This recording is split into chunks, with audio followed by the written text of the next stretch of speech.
Okay, we are recording and I'll put my slideshow on. Hello, everyone. I am so excited you're here. The date of this recording is February 25th, 2025. This is called, so I called this class the 5 steps to healing the 3 R's: regret, rejection, and resentment. And then as I was writing the class, so I write out everything I'm going to say, and I'm literally just channeling what comes to me from my higher self. I didn't make up this class. Like I was actually surprised at some of the stuff that came out. And so, but it actually turned into 6 steps. So it's actually the 6 steps to healing the 3 R's. So we're just going to go with the name 5 steps, but it's really 6. So here we go. So like in my other classes, if you guys have taken any of my courses before, my personal content, I ask everyone to get either a computer screen where they can type or a pen and a paper for taking notes, because you're not going to have a handout. You will get the replay for this, but I feel like you just get such a deeper level when you hear things and then you write them down and you're playing them in your mind as you're writing them. Not only that, but we're going to do a healing exercise together later, and you're going to have a piece of paper and a pen, because I'm going to have you write down a number of things. And then we're going to go back and kind of look at what you wrote down. So let's get going on all of this. Got your piece of paper and your pen. This is where you can find me online in case you don't follow me on any of these places. I added Rumble to the bottom. Guys, you got to check out Rumble. Rumble is awesome. It's like a YouTube with alternative content. And I just did a reading from a higher self-hypnosis session that I did that had a lot of content in there that I cannot post on TikTok. I can't post it on YouTube. I can't post it on these other ones because of censoring. And it is really good. So go to rumble.com, check it out. I don't think you have to have like a subscription or anything like that. So just go there, check it out. It's about a 50-minute video talking about the dark entities that are siphoning our energy on Earth. Think Monsters Inc., right? That animated movie. And it's really good. So anyway, I'm going to be posting content out there on Rumble that I cannot post on these other channels because I don't want to get my channel taken down. All right. So you can follow me under the name Woke Lightworker on all of these platforms. Disclaimer. Let's go through Let's go through this disclaimer before we begin. Everyone who's watching this, by watching it, you agree that this applies to you. I want to make it clear from the beginning that nothing taught in this masterclass should be construed as medical advice. I'm not a medical doctor, nor am I a licensed therapist. So everything I'm about to teach is for informational purposes only. It's not intended to be a substitute for professional medical advice, should not be relied on as health or personal advice. Always seek the guidance of your doctor or other qualified health professionals with any questions you may have regarding your mental or physical health or any medical condition. Never disregard the advice of a medical professional or delay in seeking it because of something you learn in this class or read on my website or hear on any of my social media channels. If you choose to rely on any information that I provide, you do so solely at your own risk. That is the world that we live in. So there, we got that done. All right. Before we go on to this, I'm going to stop sharing really quickly. I want you guys, we're going to do 2 things just to center ourselves right here, right now. So everyone close your eyes, just really quick exercises. Close your eyes. And I want you to imagine that you have a balloon right next to your head, or some kind of bubble right by your head. And I want you to go ahead and take all of your issues, problems, worries, concerns, all the activities of the day, everything, clean out that mind and watch it just kind of float into that bubble. You can scoop it out and put it in there. You can watch it float over there, but let's just empty all of that out into the bubble. Just clear your mind.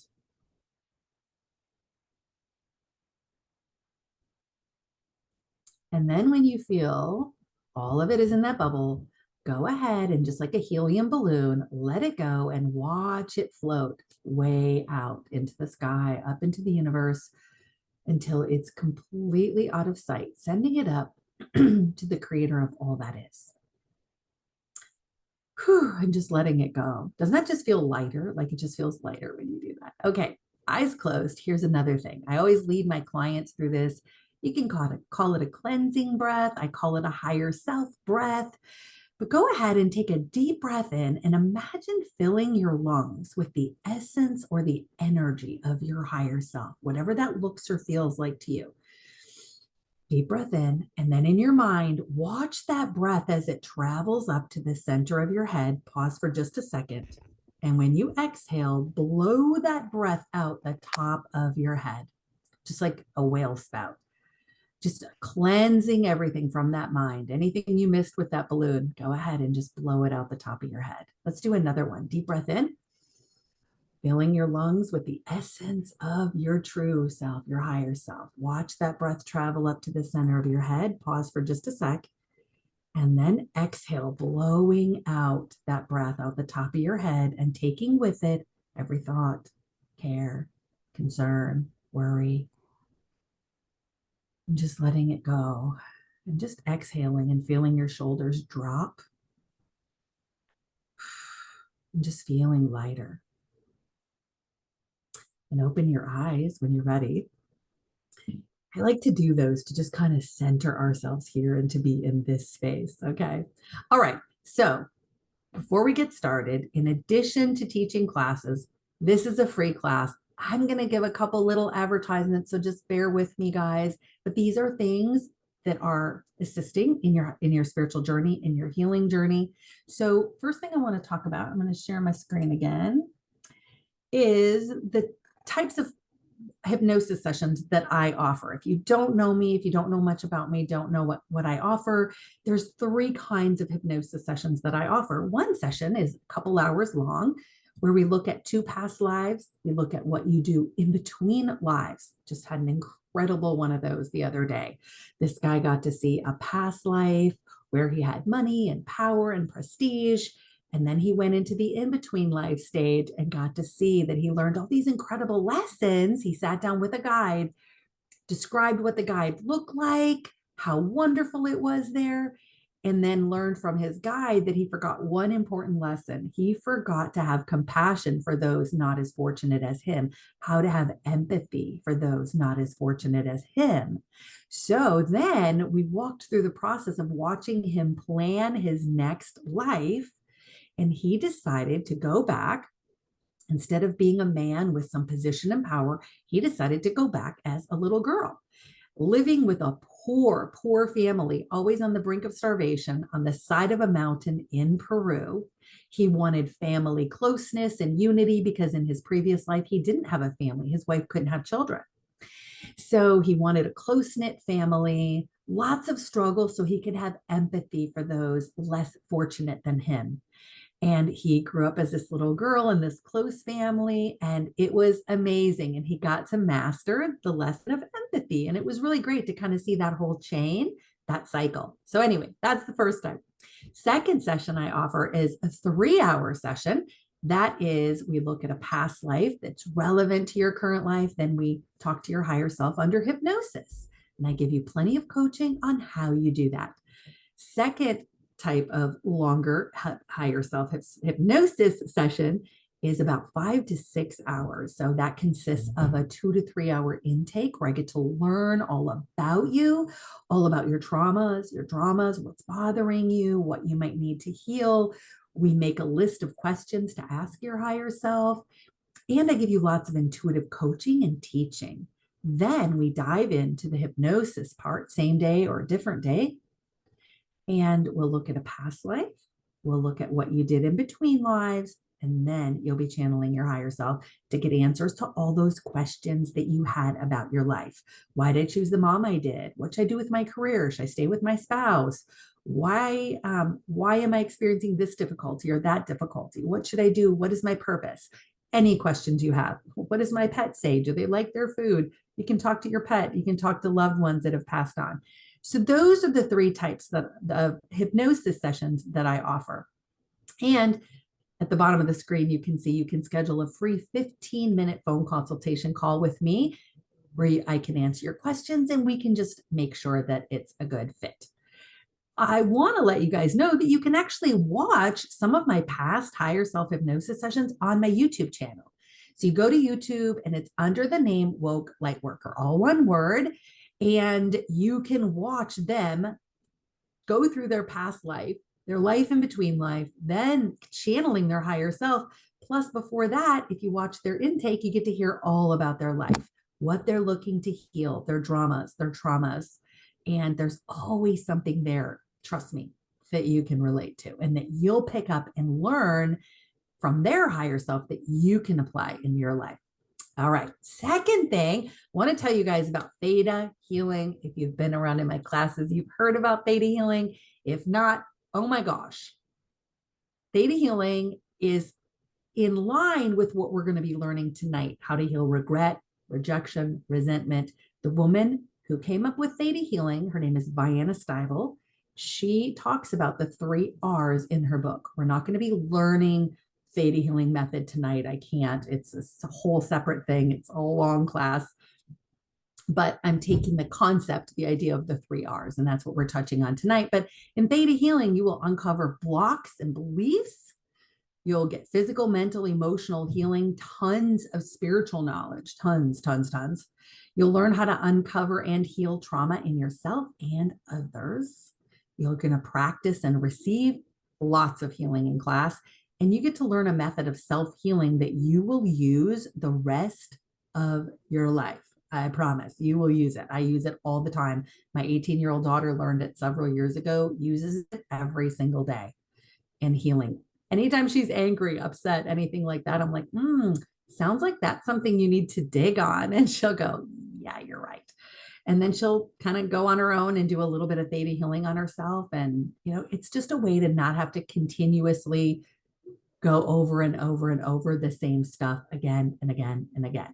So my theta healing classes, you can watch a free 30-minute video telling more about it on my website. There's the link, wokelightworker.com/theta healing.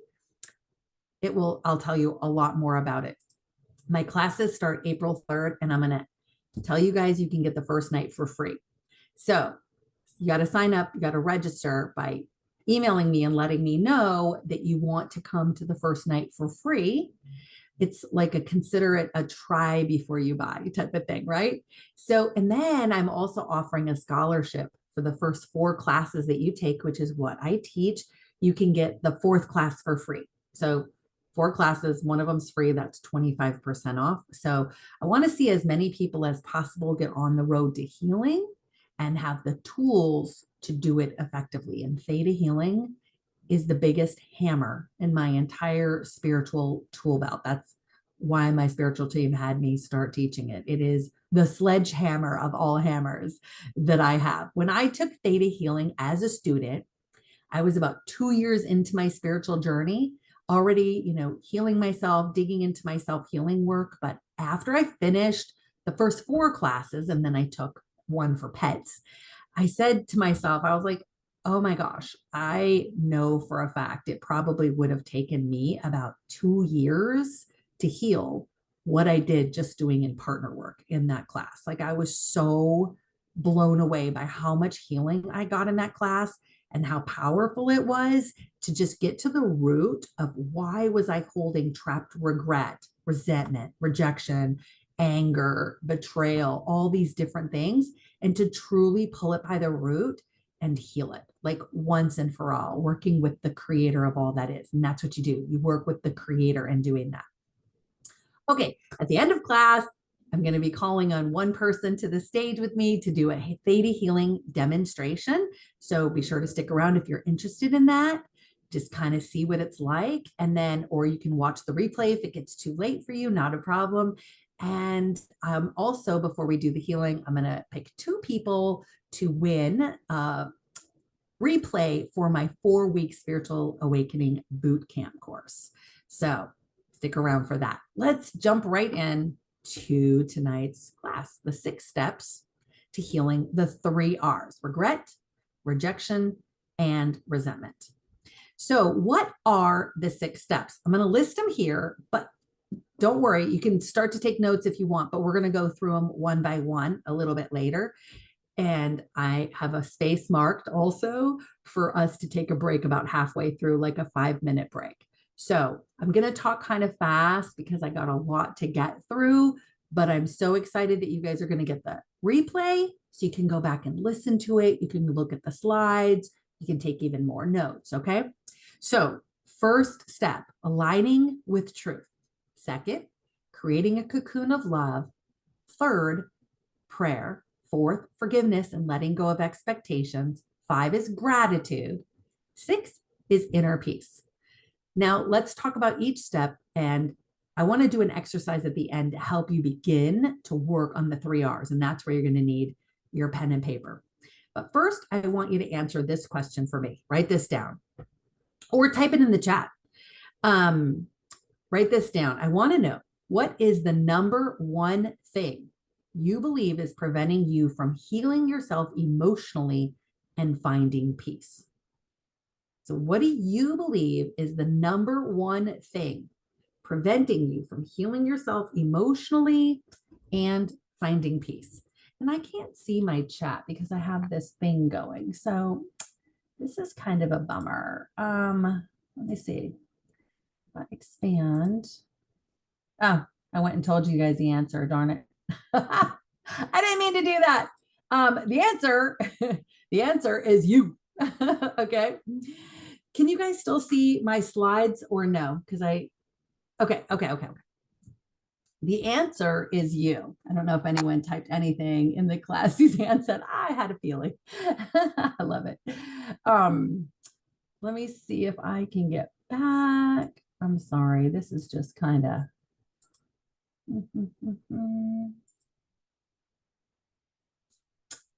And I'm still.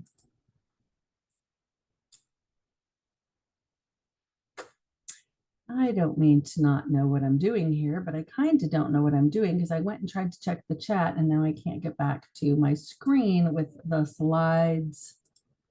Give me one sec. I'm going to stop sharing and then I'm going to share again and see if that works. There we go. That worked.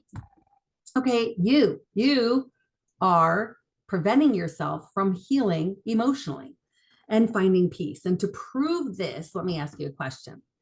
Who is holding a gun to your head, forcing you to hold on to regret?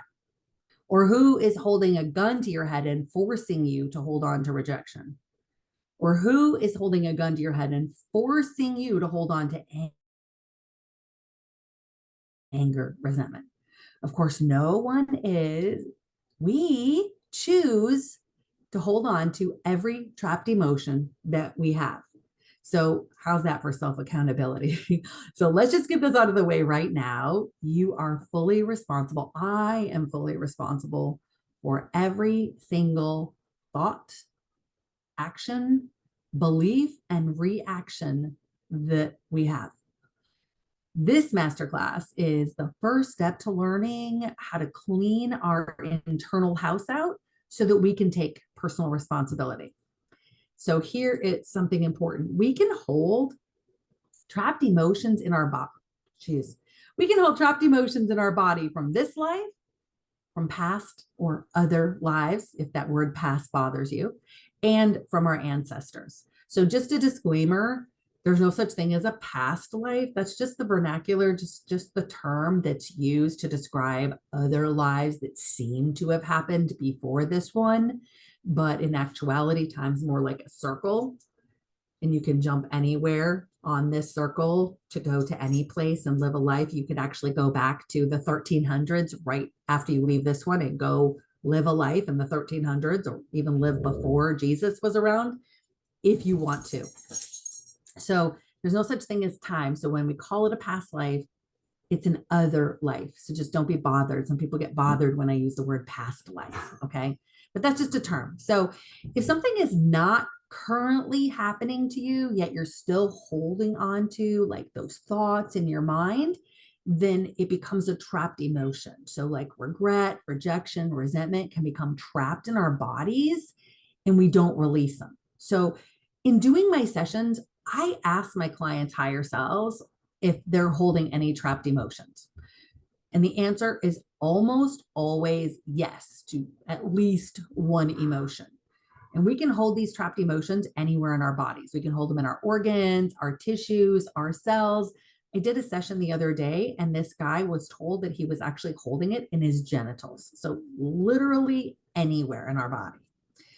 So if you can imagine, when we hold trapped emotions, which are always low frequency energies, they can lead to sickness and disease. And when sickness and disease occurs, it's just our body's way of telling us there's an issue with the tissue, right?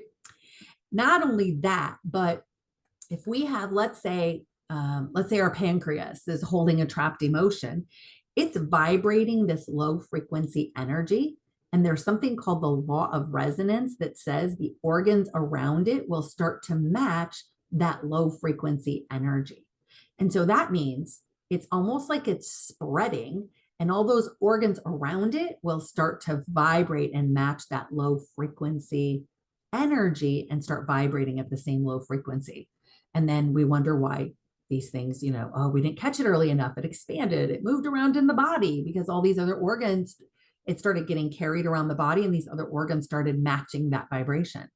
So not only, but add this layer to it. Trapped emotions don't always arise, like I said, from events in this lifetime. They can be trapped in our body from things that happened to us in another life, or something even that we're holding on a generational level.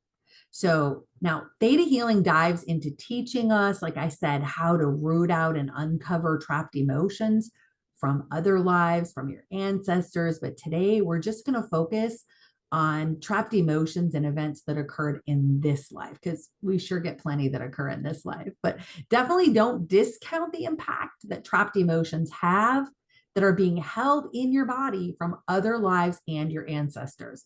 I have yet to do a hypnosis session on anyone who didn't have trapped emotions in their body from either their ancestors or another life. And a lot of times it's both. So there's a lot there that our conscious mind is completely unaware of. So, and again, today we're only going to focus on regret, rejection, and resentment that we may be holding in our bodies. Okay. So I want to talk about regret first. So what is regret? Whenever we talk about regret, we're talking about something from the past. It's about something that you did not do that you wish you would have done or should have done. So the thinking behind regret usually sounds something like, oh, my life would be so much better had I just done this or that. Or my life would have been so much different had I not, fill in the blank, right? So had I not married that man, or whatever it might be. When we live in regret, we are not living in the present moment. And if you're in spirituality, you've probably heard all the time, live in the present moment, live in the present moment, be present. But when we're in regret, we're pulling our past into the now moment instead of being present here and now, free from the past. And that hinders our ability to use this beautiful, perfect now moment to make changes in the here and now so that we can have a brighter, better future. We can only live in the present moment. We can't live in the past. We can think about it, but we can't go back and live in the past, right? You can only live in the present, and you can't jump forward and live in the future. The only time you can live is right here in the present moment. And it's always the present moment. You can only choose your thoughts, beliefs, and actions in this present moment. So you can choose to go grab things from the past and drag them into your present moment and think about them in your present moment mind, or you can choose not to do that, right? So every choice you make happens in the now moment. So the thoughts, actions, and beliefs you choose in the present moment will determine what you experience in the future. So I heard it like this. There's a book I'm going to show you guys in just a few minutes, but he explains it really well. And I've heard this before, but he explains it really well. And he says, if you live in the present moment, you're able to make changes for your future because the past used to be your present moment, right? Like you were there, that was your present moment. And you made all kinds of decisions, you had beliefs, you had thoughts, and those are what created where you are now in life. So those thoughts, actions, and beliefs created where you are now. So now, are you going to have the same thoughts, actions, feelings, and beliefs? Because if you do, you're going to create the same tomorrow. You're going to create the same future. So it's only by changing what you do in this now moment, your thoughts, actions, and beliefs, changing them is how you're going to create a different future. Got that? Okay. So anytime, the only time, like I said, the only time you can make changes is in the now moment. Okay. I highly, highly recommend this book right here. If you haven't read it, oh my gosh, The Power of Now by Eckhart Tolle. I never thought that a book could actually just talk about the present moment for an entire book. It's incredible. It's amazing. I highlighted like the crap out of it. It's so good. So if you want to have a deeper understanding of this concept and to really grasp it, I recommend reading The Power of Now. Okay. But let's go back to regret. How do you overcome regret? You choose to let it go. How do you let it go? This is key. You shine light on the insanity that your unconscious mind is engaging in to therefore make your thoughts conscious. So seriously, that's all there is to letting regret go. You bring conscious awareness to the fact that you are doing this to yourself, because we don't know when we're unconsciously thinking, we don't know that we're doing this to ourselves. So just like the slide says, your biggest superpower is choice. And I stole those words from a session I just had the other day. This person's higher self said, your biggest superpower is choice. Because just like we can make different choices today. And that is a power that will change our future, that will change our tomorrow or the next day or the next day, right? If we don't make a choice to change, we're going to get the same results, right? You've all heard that saying, the definition of insanity is doing the same thing over and over, expecting different results, right? That's not even a spiritual person that said that.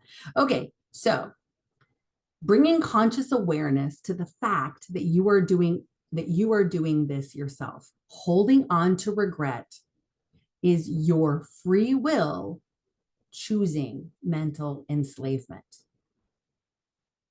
And that whole concept of regret is actually self-inflicted voluntary enslavement, mental enslavement. Again, no one is holding a gun to your head, forcing you to hold on to regret. Your free will is choosing to hold on to it unconsciously, right? Unconsciously choosing to hold on to this feeling of regret, or fill in the word: rejection, resentment, abandonment, whatever it is. Okay. So if you think about it, this really is the definition of insanity: voluntarily holding ourselves captive to something that tortures us mentally. Like, that's insanity, right? I want to talk about rejection next. Rejection. This was the definition I found online of rejection: the spurning of a person's affections. And underlying rejection is the belief that we are separate. So rejection might sound something like this, like, I feel rejected because my father or my mother didn't show me love, or I feel rejected because my husband wants to divorce me. Rejection describes a state where you feel unloved, excluded, or separate. Okay. And I say you feel unloved because no one can make you feel any way. You 100% me, 100% choose our own reactions to everyone and everything and how we're going to feel, how we're going to let things affect us. Some people are really good at letting things roll off their back, like water off a duck's back, and other people are not. It's just like they take it personally and it just gets stuck. And they just like, oh, it just hits them really hard. But every person's different. So that's proof right there that no one can make you feel any particular way. We choose our feelings unconsciously again, right? But again, this is a belief. It's a belief. Beliefs are not truth. A belief is just a belief, and a belief may or may not be aligned with truth. So rejection is the choice to live in the illusion of separation and feel the feelings that come with that. Okay, don't shoot the messenger, guys. I like literally got this from my higher self. Like I didn't even know what I was going to be writing when I sat down to write this class. This was all good. This was all good stuff for me too. So rejection, again, is the belief that we are separate. Again, a belief. So here's the key lesson in beliefs. And this was reiterated to me in a hypnosis session just the other day. Part of being awake, right? Awake to what's going on in the world around us, awake spiritually, right? Is to look at the screen, right? Well, come on, screen. What? There we go. Question everything. That's what his higher self said. That's the session that I told you guys go listen to on my Rumble channel under the name Woke Lightworker, where he talks about the dark entities siphoning our energy on planet Earth. Question everything. Don't just hold onto a belief because you heard someone else say something, even if that person is a so-called expert. And yes, that includes doctors and scientists. Question everything. Think for yourself. If I didn't question, actually several doctors, we'll just use one example. One doctor, I wouldn't have my thyroid anymore, right? I wouldn't be completely healed using my higher self from Graves' disease or hyperthyroidism. But I questioned him and I knew that what he was saying was not for me. I wouldn't have my front tooth right now. This is real. I wouldn't have my front tooth because about 5 months ago, they were like, oh, tooth needs to come out. Got this infection going on behind it. I listened to my higher self. After grieving the fact that I thought I was going to lose my tooth, I calmed down, right? Got all emotional about it, calmed down. And then as I got closer to the day they were supposed to pull the tooth and figure out some kind of fake one they were going to put in there, my higher self, I knew my intuition was telling me there's another way. There is another way. There's another way. Ask them about the other way. They're not thinking about it. They're not. Ask. I went in and asked if there was another way. See? See what happens when you clear out the junk and you learn to heal yourself? You can start to hear from your team, from your higher self more clearly. It wasn't always like this for me. Not even close, right? I've done massive amounts of healing, learning, and growing, and waking up and questioning everything. Okay. All right. So you get to decide or choose which beliefs you want to hold, or if you choose to hold no belief about a particular situation or idea. So the problem with beliefs is that once you decide to adopt one, let's say you decide to adopt the belief that colon cancer is incurable. If you get it, you will die. That's a belief. That is a belief. Okay. It's a collective conscious belief that you are taking on, right? You have every right to hold that belief as much as you want. Absolutely. But someone else may choose not to hold any belief to that and go, I don't believe that. I choose to believe that everything is curable and that the body is beautiful and wonderful and has the ability to heal itself. I just need to figure out why this was created, and I have the ability to heal myself. And maybe they're hearing from their higher self, from their soul, it's not my time to go. Like, I know that it's not my time to go. And so I know there's a way. I just need to figure out what the way is, right? So you can adopt whatever beliefs you want, and then you create the reality based on your beliefs, right? The problem with beliefs is if you adopt a belief, you will find evidence to support your belief, because your ego gets involved. When you adopt a belief, your ego is all over it. And it will constantly bring you evidence to support your belief. Okay. That's a problem with adopting beliefs. Okay. Rejection. Rejection is a choice. We unconsciously choose to feel rejected. We are unconsciously living in a false illusion, believing something that is untrue. Rejection usually applies to the past, but it can also describe a present feeling state. So here's that darn self-accountability thing again. Rejection is a choice. We are usually unconsciously choosing to feel rejected because we have not awakened to the truth. We're holding a belief. This is important, guys. We are holding a belief that love can actually be withheld from us. It's ludicrous, right? But the truth is, love cannot be withheld from us. What we call love on earth is not love. It's what we would call, if we want to give it a name, conditional love. But it's not love. It's not real love. So, looking at the screen, people withhold acceptance and approval from you in order to train you and manipulate you. They are not withholding love, with a capital L, from you. Let that sink in. This is part of this waking up thing. Real love, God love, is unconditional. On earth, people use conditional love to shape us, to mold us, to manipulate us, to get us to do what they want in order to behave how they want us to behave. Think about it. You're rewarded with love when you do something that someone approves of, with acceptance, with praise. Get a good grade on your report card growing up. Oh, we love you. You're so amazing, right?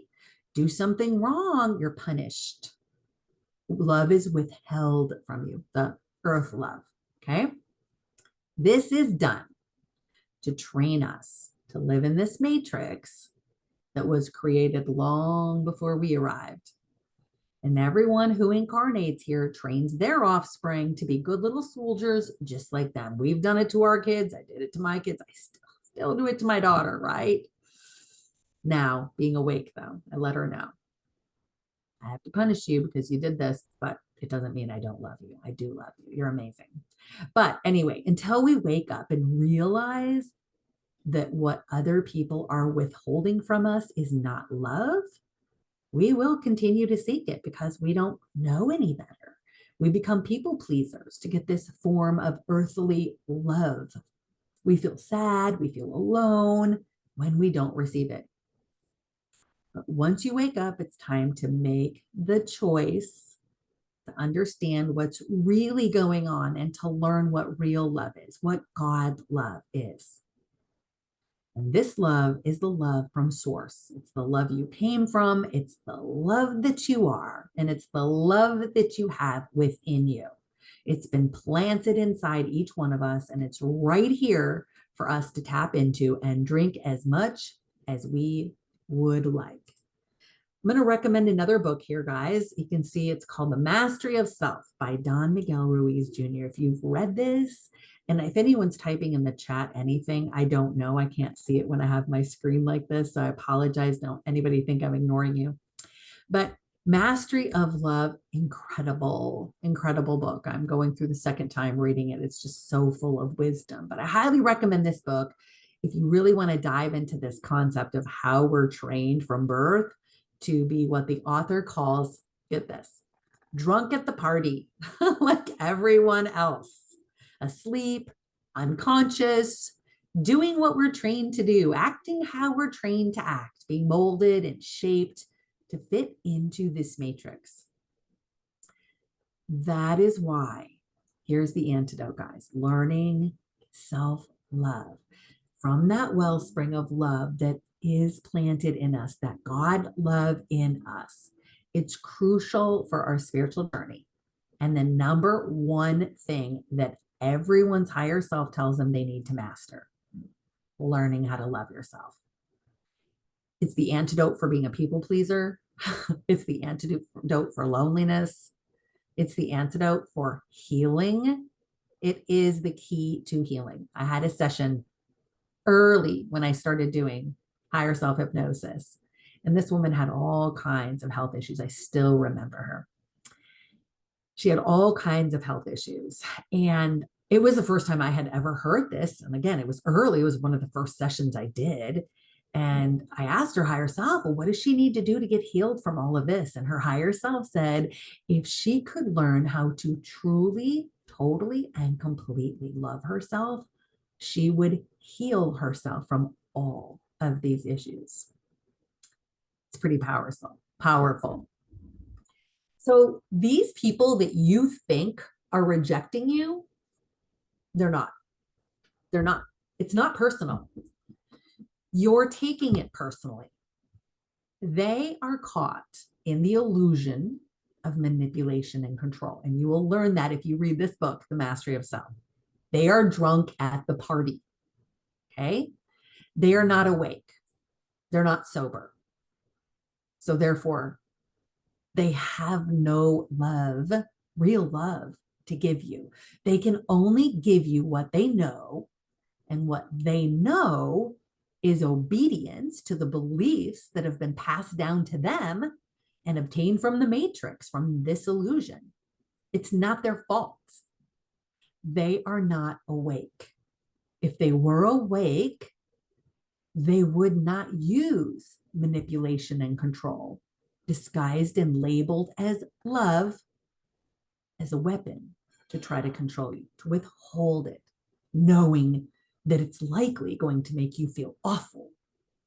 Oh, I'm rejected. This person rejected me. Now,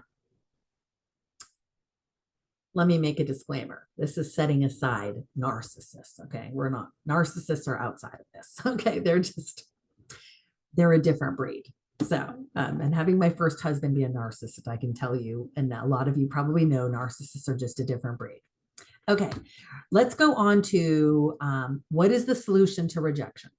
We kind of covered it a little bit. So it's remembering that, ooh, this might trigger some people, that you are God and that you have never are, nor never have been separated from real love. So God is love. And if you are God, you cannot be separated from yourself.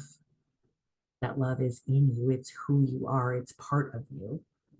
So remembering that you are God's source and that you never are nor ever have been separated from real love. Remembering that you are everything.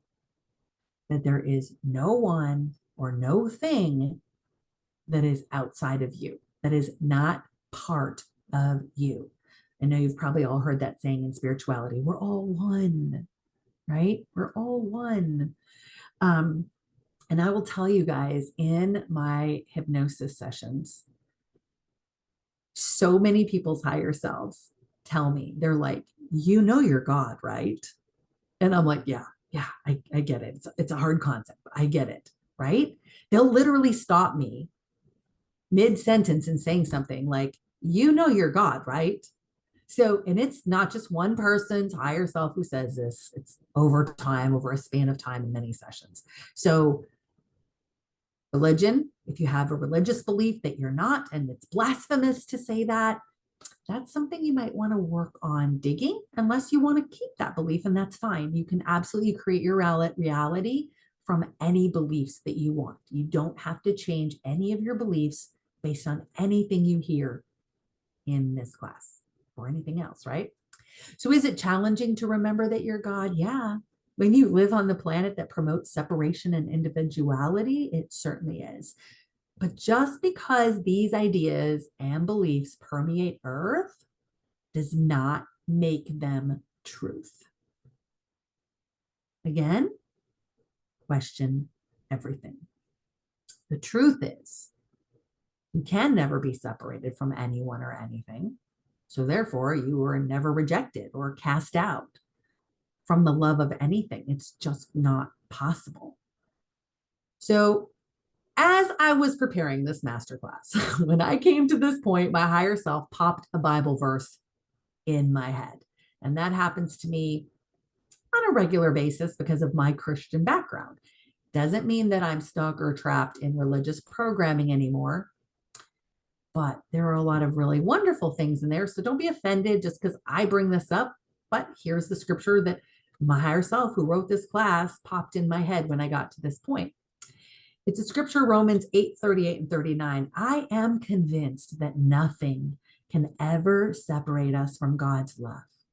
Neither death nor life, neither angels nor demons, neither our fears for today nor our worries for tomorrow, not even the powers of hell or darkness can separate us from God's love. No power in the sky above or in the earth below. Indeed, nothing in all creation will ever be able to separate us from the love of God that was revealed in Jesus our Lord. I love that, right? So one of the biggest things we come to earth to do, again, I hear this all the time from people's higher selves. This is what we come here to do, to remember who we really are, that we are God. Let me break this down a little bit. We are a fractal or a fragment of God. So just like a branch, imagine a tree, you have a branch. A branch is part of the tree. So you don't see a branch and say, oh, look, there's a branch floating in midair all by itself, disconnected from everything. No, the branch is part of the tree. It's a fractal, you might say, of the tree. And the same thing with the leaves. They're all part of the tree. So just like the branch is part of the tree, you, me, everyone is part of God. The person who you feel you took personally and thought they were rejecting you is part of God. You are part of God. So here is this. Focus on your connection to Creator, to Source, to God. Make that your primary focus in your life to replace the belief that you are rejected and separate from anyone or anything else. And we're going to talk about how to do this after we cover the next R for resentment, okay? So focus on your connection to Creator, to Source, to make that a primary focus in your life. All right, resentment. So you can use the word anger, resentment, but just like rejection, resentment can refer to the past or it can refer to the present, but it describes the way you currently feel in the present moment. You currently feel about something that happened to you either in the past or the way you perceive someone treating you in the present. So it might sound like this. It might sound like, I am angry at, or I resent my mother for favoring my sister and treating her more special than me. Or I resent the fact that my stepdad abused me and my mother pretended she didn't even know about it. Or I resent the way my spouse now talks down to me and treats me like I'm not good enough. That's what resentment can sound like.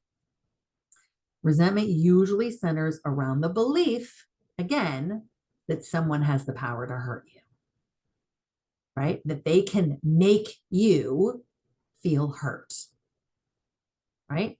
That someone else can make you feel hurt. They can make you feel betrayed, okay? It's the belief that someone hurt you, betrayed you, or doesn't meet your expectation of how you think they should treat you. So very often resentment is a chain to the past, okay? Resentment happens when things don't turn out the way we want them to. So we resent our mom, we resent our dad, we resent our boss, our partner, our neighbor, but we are not living in truth when we hold resentment. We're not living in truth. So just like those who manipulated and tried to control you by withholding what you thought was love when you didn't do what they wanted, you got bad grades and they withheld love, right?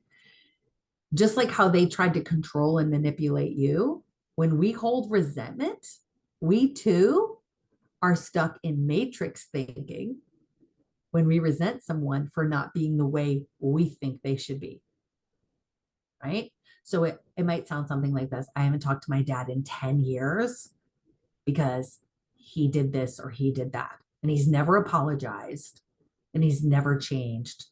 He's never admitted to what he did. Withholding earthly love, acceptance, all of that, being caught again in that kind of matrix mentality, that matrix thinking. So, like on the screen, it says to free yourself from resentment, you have to wake up to matrix mentality and turn your thoughts to truth, truth with a capital T. So, how do you free yourself from this matrix mentality? So, knowing and truly believing that everything happens for a reason, that everyone in your life is a teacher, and knowing that you attract everything you need in order for you to learn the lessons your soul wants you to learn. The only thing we take with us after we leave this life, we don't take our money, our cars, we can't take our dog, we can't take our cat, we can't take our jewelry, money, nothing. The only thing we take with us after we leave this life are the lessons that we learn. So I told you guys I just had a really great session where he saw a past life, in between life, and then he lived as a little girl on the mountainside in Peru to do things differently in the second life that we saw. When he was dying in that first life and his soul left his body, and I have people pause and I say, okay, from that standpoint, imagine you're like up at the ceiling looking down at the situation. I kind of have them tell me, how do you feel about that life that you just lived? What do you think you maybe were meant to learn in that life? What do you maybe wish you would have done differently, right? Have them do a little reflection before they go to the spirit realm, kind of now that they're out of that situation. And this guy got real quiet for a moment. And I said, because he had money, he became the leader of their village, of their community, like he had prestige, he had a lot of power. He didn't abuse his power in any way, but I said, so what are you taking with you? What are you taking with you from this life? I purposely asked him that. What are you taking with you? And he said, yeah, I was just thinking that very same thing. I can't take any of this stuff with me. None of it. Everything I lived my whole life for, I can't take any of it where I'm going. He said, that is a wake-up call. Like it really hit me, he said. So then I led him to say, I said, well, you get to take your lessons with you, right? So he's like, yeah, actually I do. I get to take my lessons with me. So then we started talking about what did he learn, right? He learned how to not abuse power. There were a few other things that he mentioned. So, and I hear stories all the time in my sessions about people looking back when they're in that, like, up in the ceiling looking down at that life, and they say, oh my gosh, I literally just wasted that entire life. Like I didn't learn any of the lessons that my soul wanted me to learn. And they just like, I see them like shaking their head like, you got to be kidding me that I just did that. You got to be kidding me. Because souls don't want to waste a life. I mean, you guys know these lives are full of a lot of stuff, right? That we'd rather not experience. And then to experience all that stuff and realize you didn't accomplish anything that you wanted to do, is just sobering to the soul, right? Our souls want to grow. And this is the image that came to my mind when I was talking, writing this part. Our souls want to grow and collect lessons like little trinkets on a charm bracelet, right? So gaining the knowledge and experience from lessons is how we grow as a soul. That's how we grow. So here's where you need your piece of paper. Okay. All right. Ready? Need your piece of paper. And then after we do this exercise, then we're going to take a break for like 5 minutes. Okay. So bear with me. All right. I want you to jot down the name of someone in your life that you resent or someone you are angry with. Okay. If you can't think of anyone, think of someone you used to resent, right? Maybe you forgave them and you got over it, but you used to be angry with them or hold resentment towards them. Write that name down. Okay. Now I want you to ask yourself this. What lessons have I learned from this person? So maybe you resent mom, dad, sibling, partner, ex-spouse. Maybe it's your boss. So think about that person, write their name down. And the possible lesson might be something like, gosh, by having a mom who just wasn't there for me, I really learned how to be strong. I've had to learn forgiveness. I became really independent. Okay, that's a good one. I learned how to perseverance. I learned the value of hard work. Maybe you had a dad who was a really hard worker like I did, right? And learned the value of hard work. Or it could be even something maybe that you learned that you don't want in your life. So maybe you learned, I don't want to be a controlling, narcissistic mother like my mom, or I don't want to be a critical parent like my dad. Maybe you decide, I don't want to be a selfish partner, or I don't want to be a harsh employer. So I'm going to be quiet for just a minute. Write down any lessons you might have learned from that person.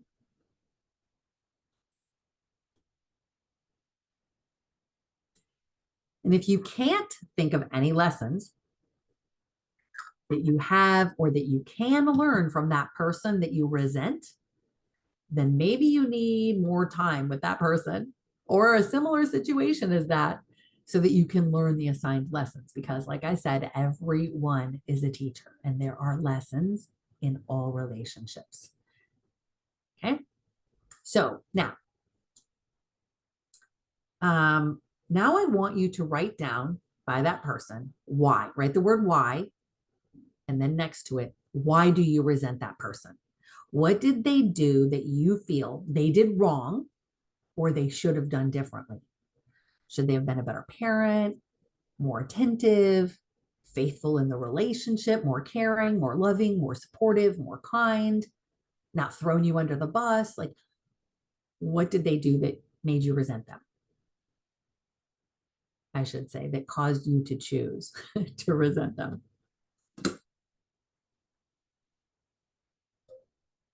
All right. Now, write these words next to it. Write down, what are we going to write? We're going to write down their soul plan. Write down the words their, T-H-E-I-R, their soul plan. Okay. Their soul plan. And then next to those words, their soul plan, I want you to write down what you know for a fact, not guessing, for a fact, what you know, what is on the agenda for their soul to accomplish in this lifetime. What you know for a fact, firsthand knowledge that you know is on their soul agenda for them to learn in this lifetime. Okay, I'll wait.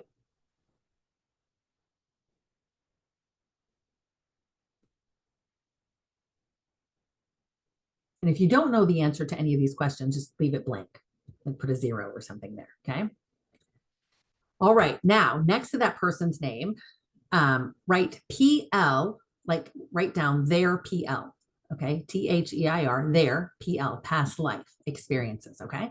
So write down their PL, and next to their PL, I want you to write down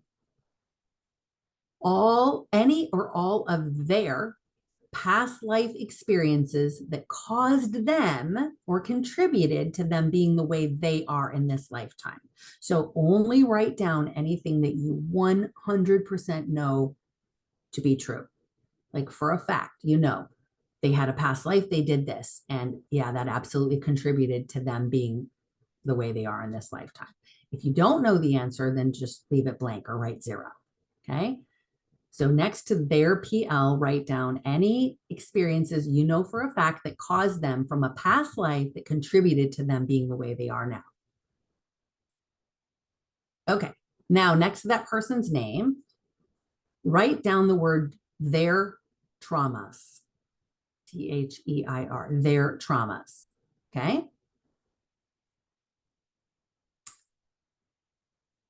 Now, next to that, I want you to write down the exact traumas that that person has experienced in this life that contributed to them being the way they are. So only write down things you 100% know are factual, not what some relative said, not what you heard secondhand, not someone else's belief or someone else's interpretation, but actual facts. Maybe mom specifically told you or dad specifically told you, this happened to me. I was sexually abused by my uncle or whatever. Okay. So exact traumas that you 100% know are true that happened to that person that you resent.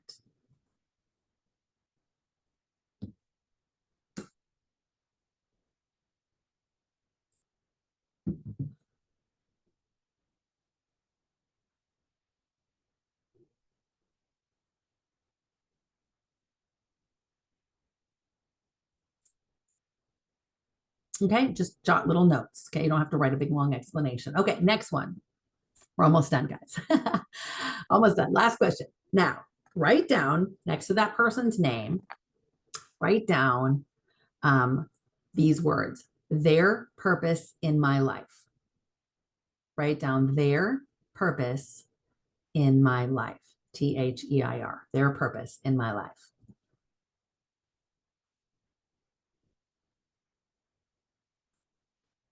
Now, I want you to write down what you know for a fact to be their exact purpose and reason for being in your life. What you know for a fact, your soul and your team said with their soul and their team, what was said when they said, this is the reason you will be in each other's life. This is what you are meant to learn by having this person in your life. So write down anything that you know for a fact is why they are in your life. If you don't know, just leave it blank.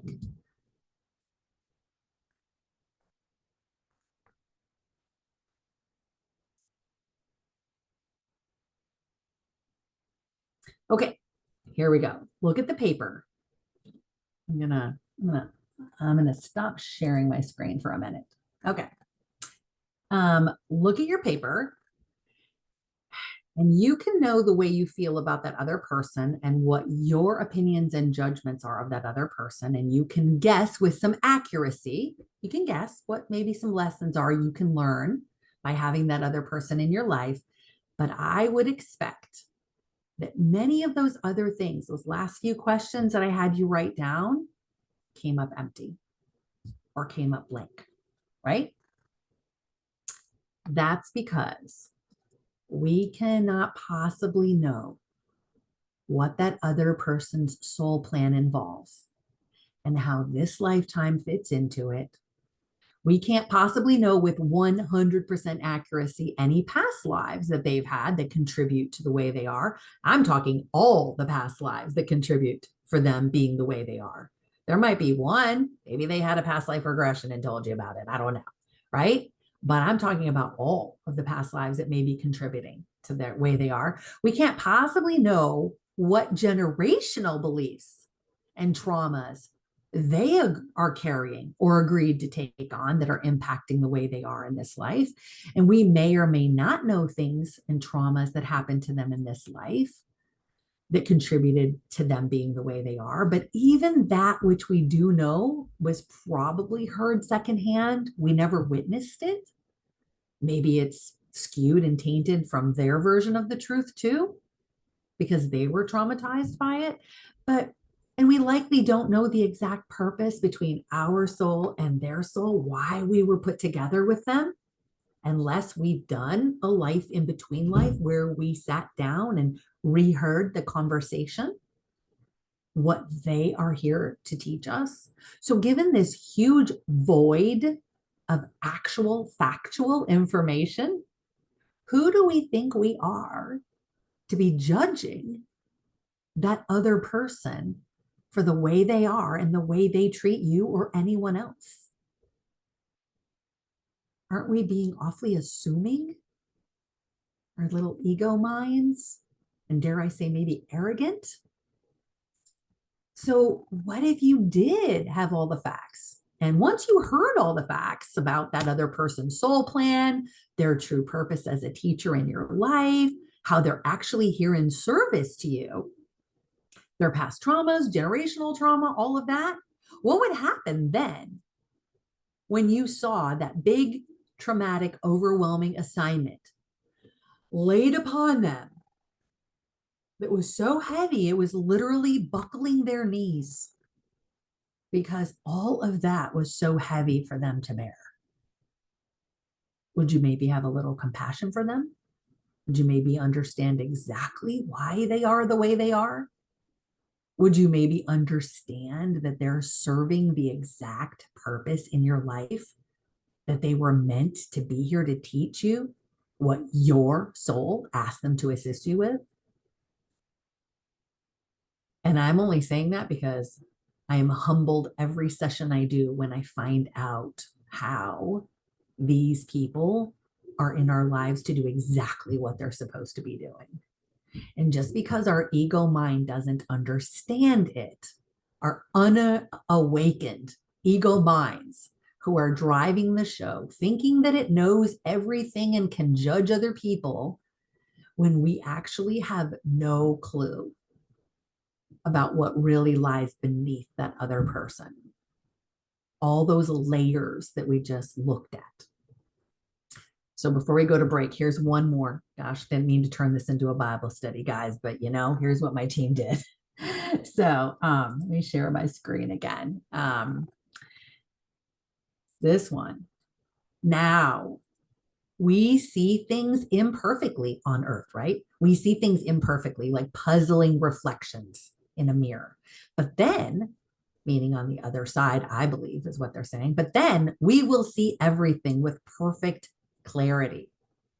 All I know now is partial and incomplete, but then I will know everything completely, just as God now knows me completely. Right? And the two other scriptures popped in my head at the same time. The first one says, "He who has no sin, let him cast the first stone." Because in biblical times, you'd stone someone to death when you judged them as wrong, right? So it's saying, if you have no sin, if you've never done anything wrong or hurt anyone, go ahead and throw the stone at them. And the other one says, "Why are you focusing on the speck in your brother's eye, his flaw, when you have a beam in your own eye?" So like if my incessantly nagging grandmother were still alive today, she would shake her finger at me in my face and she would say, "Shame on you for judging your brother when you have no idea what he has been through." But of course, there's no shame here. But I hope this has helped us all to awaken to the fact that when we are judging others for things we don't understand, thinking from our ego perspective that we know more than them and have a higher moral ground than they do, that gives us a right to hold on to judgment and resentment towards them. And this is the last slide before we go to break. You cannot resent someone and hold unforgiveness towards them without having first judged them. So we judge them, and that's why we're holding resentment and unforgiveness. And some people come to me when they're sessions and they're like, my soul feels tired. And when we ask their higher self, why does their soul feel tired? Inevitably, their higher self tells me that there is a continuous lack of learning of the same lesson. These people's higher selves call them stubborn. And I actually hear quite frequently people's higher selves calling them stubborn when they refuse to self-reflect. They refuse to change. They refuse to walk in love. They refuse to make different choices. So what do you think your higher self or your soul would say about you? Would it call you stubborn? You keep repeating the same patterns because you're just not getting it? Are you holding out for an apology from another person? Are you demanding that they change? Or maybe holding the belief that they should be different in order for you to then drop your resentment? So that's just something to think about. Anyway, okay, on that wonderful, cheery note, let's go ahead and take like a 5-minute break. So it's 12 after 13, 40, 50, 60, 7. Let's come back at about 17, 8, let's say 18 minutes after the hour, so like 6 minutes from now. And I'm just going to turn my screen off. You can mute yourself and turn your screen off if you want, but I'll see you guys back in about 6 minutes, okay? Go to the bathroom and fill your water bottles, all right? I'll see you back in just a little bit.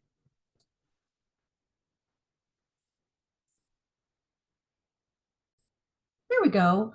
Back after the break. Sharing my screen again. All right.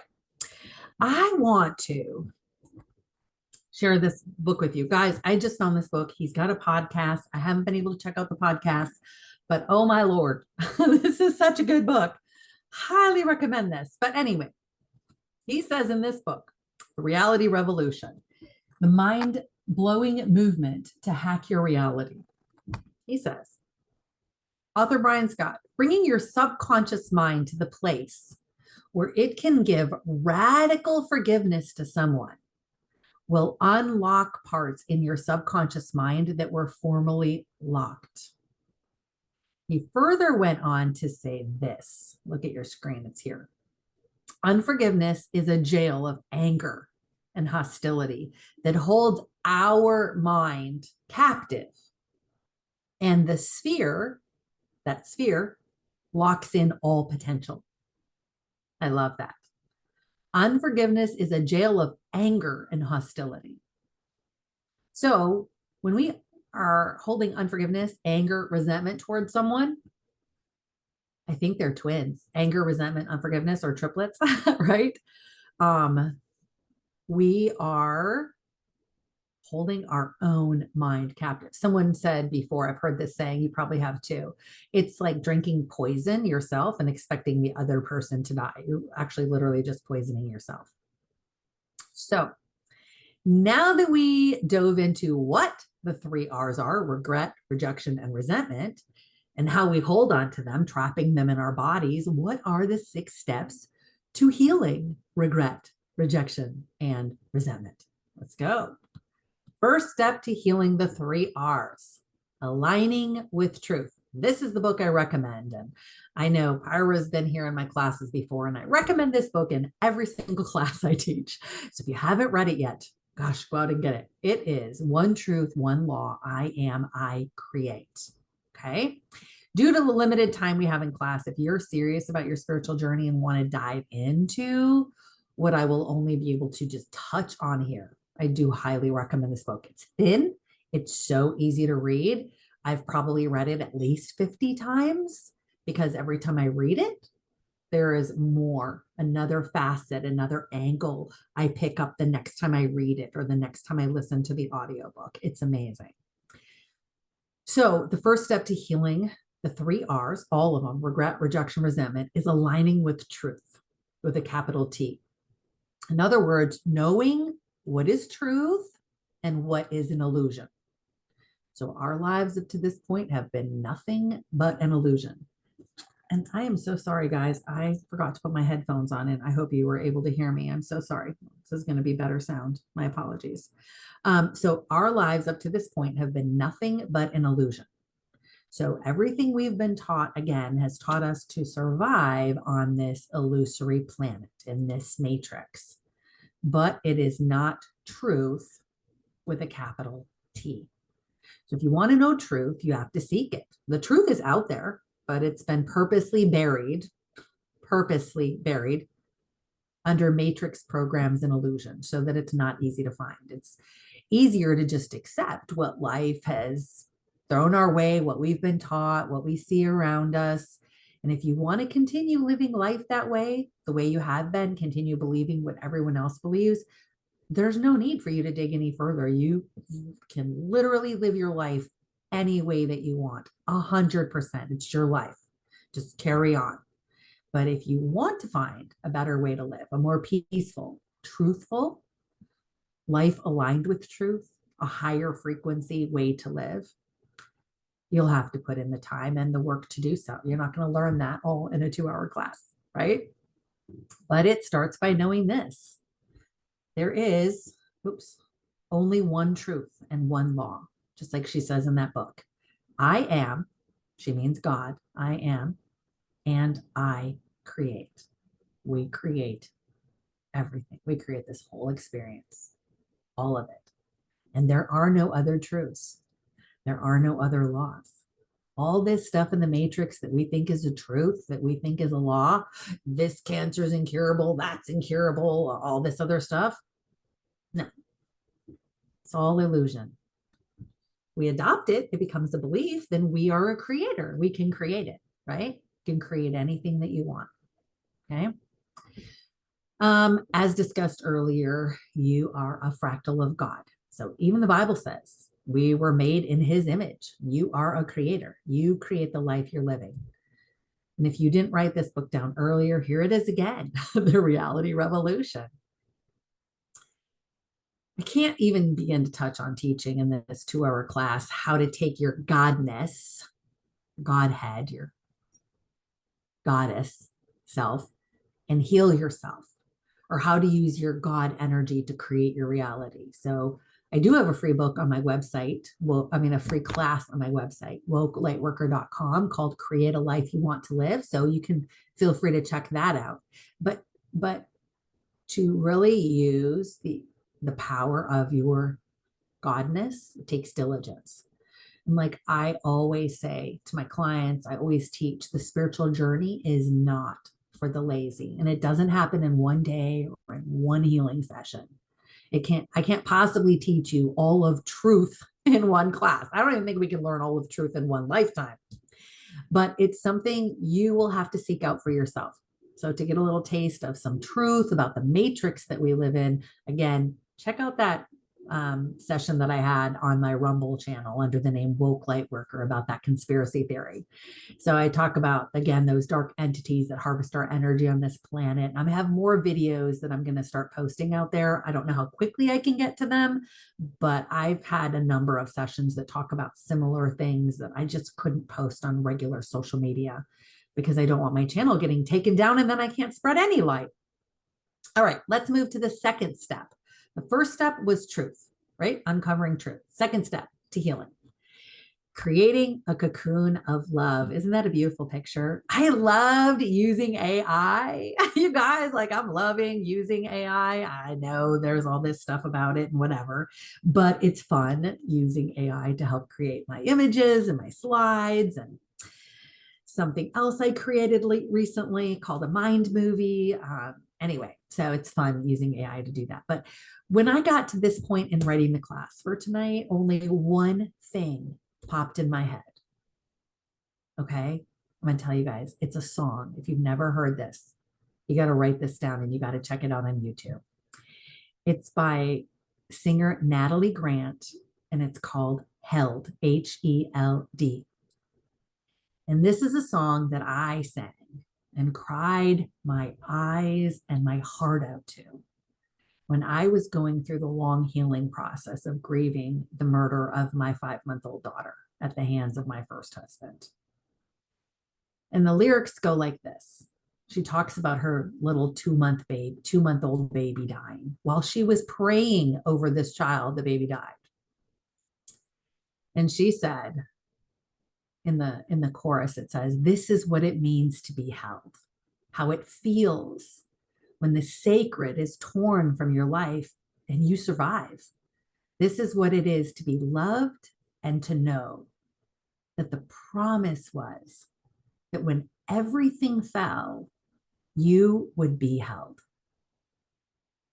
So if you're going through a rough time, through heartache, through loss, through pain, we have to know that we're held.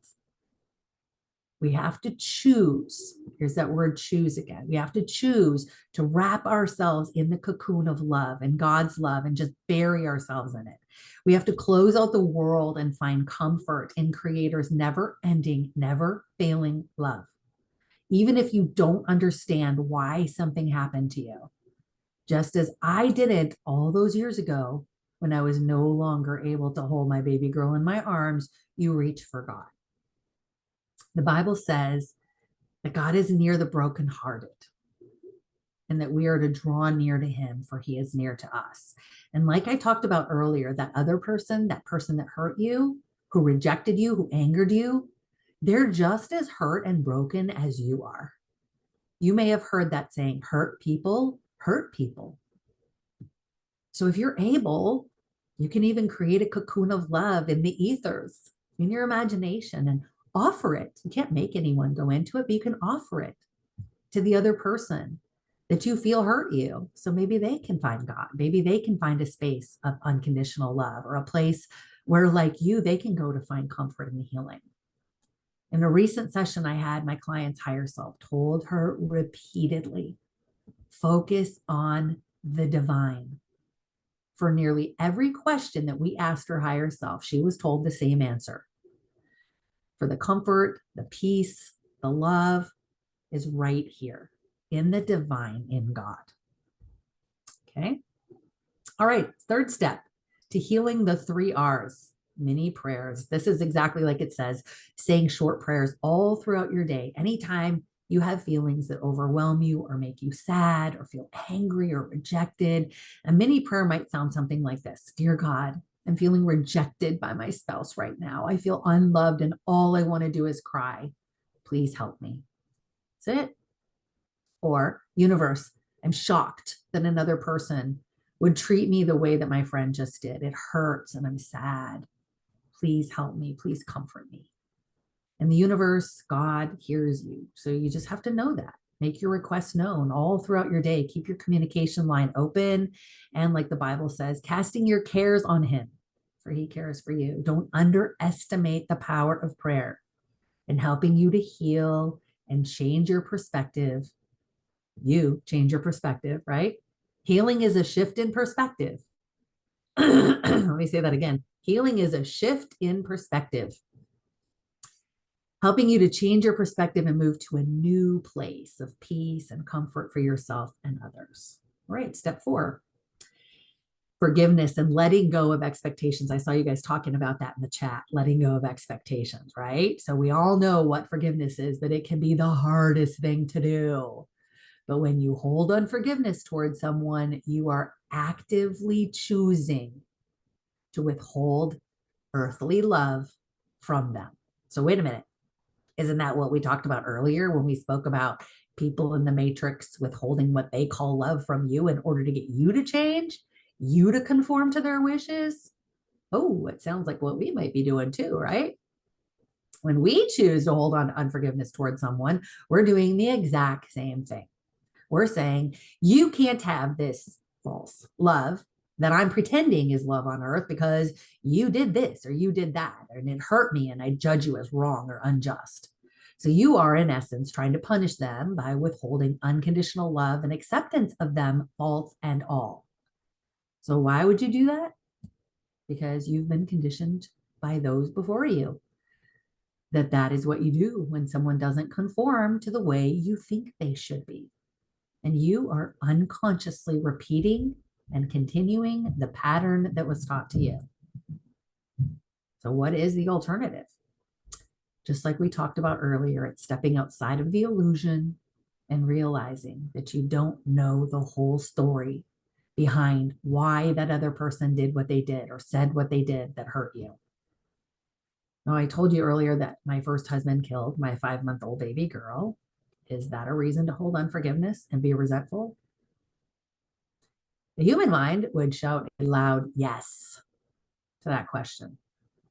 However, what I learned years later, almost 20 years later, once I woke up, once I became conscious, was that it was an agreement between all three of us, me, my daughter, my ex-husband, in order for me to be able to resolve karma from a past other life that I had where I was a male and I was driving drunk and I killed two children in the back seat of a family's car in the accident. So that's what I mean when I say, when we hold on to resentment and unforgiveness, we are shouting from the rooftops the fact that we are unconscious, blind to truth, and refusing to walk in love.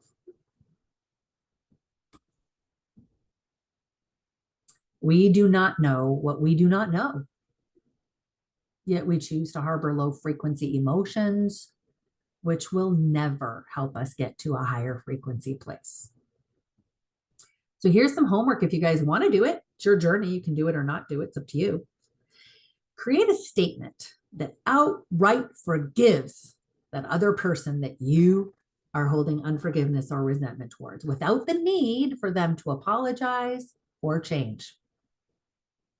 What is your statement? What is it going to say? I release you. I forgive you. Right?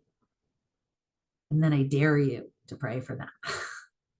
You may feel like you're faking it at first, but just fake it till you make it. It works. Like it works.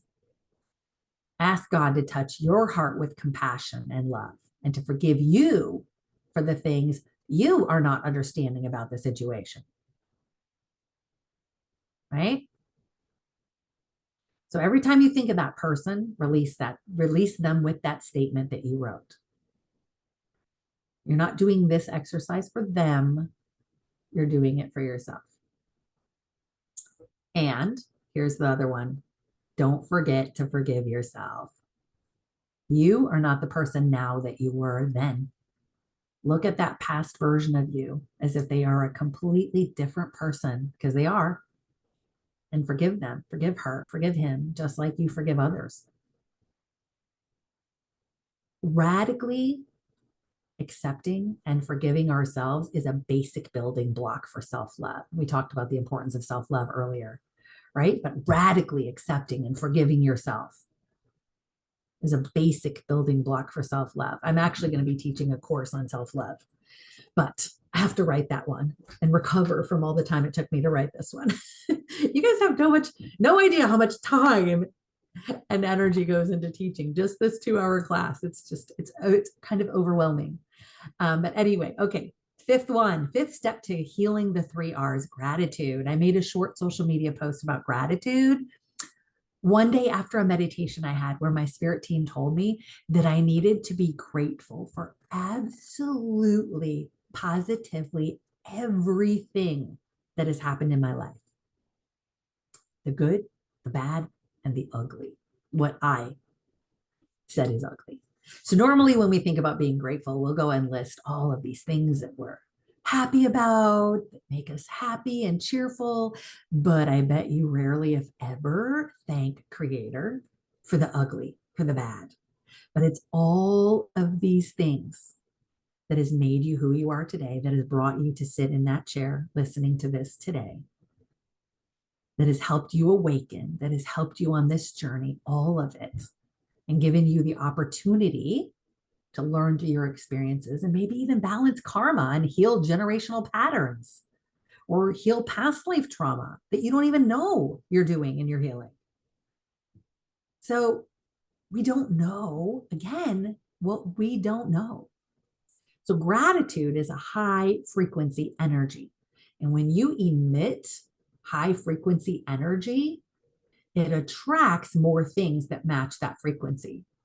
Versus when you hold low frequency emotions like regret, rejection, resentment, that only allows you to attract more low frequency energies to add to the ones that you're already holding. So remember what I said earlier. The greatest superpower you have is the power of choice.